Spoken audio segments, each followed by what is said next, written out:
Intas Dinsbergas klīnika ir ar augstu pakalpojumu līmeni. Te jūs būsiet gaidīti, saprasti un saņemsiet atbildes uz visiem jums svarīgajiem jautājumiem. Kādi speciālisti strādā jūsu klīnikas sapņu komandā? Sāksim ar speciālistu, kurš atbild par mūsu veselo un skaisto ķermeni. Tā ir mūsu fizioterapeite. Tad mūsu komandā ir fizioterapeits, kur konsultācija ir pieejama. Protams, pieejams arī endokrinologs. Endokrinologs ir ļoti nopietnas speciālists, kurš atbild un konsultē sievietes, ja ir kaut kādas hormonālas problēmas. Protams, arī dermatologs mūsu komandā. Protams, mums ir arī uzturs speciālists un arī psihoterapeits, kas atbild par sievietes mentālo veselību. Un bez šaubām arī ginekologi.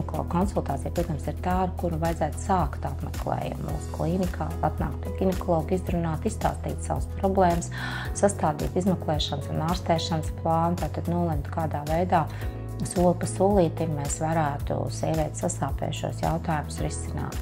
Ja sievietē nav iespēja apmeklēt klīniku klātienē, vai to var izdarīt attālināti?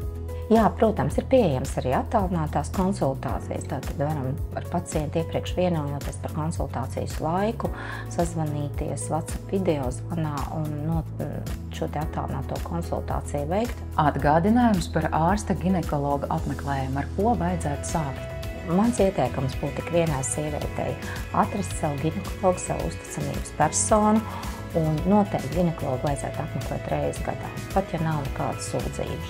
Noteikti nevajag kautrēties un nevajag baidīties nākt pie ginekologa, jo ginekologs reiz ir tas ārsts, kuram vajadzētu būt sievietes padomdevējam, draugam visu mūžu garumā.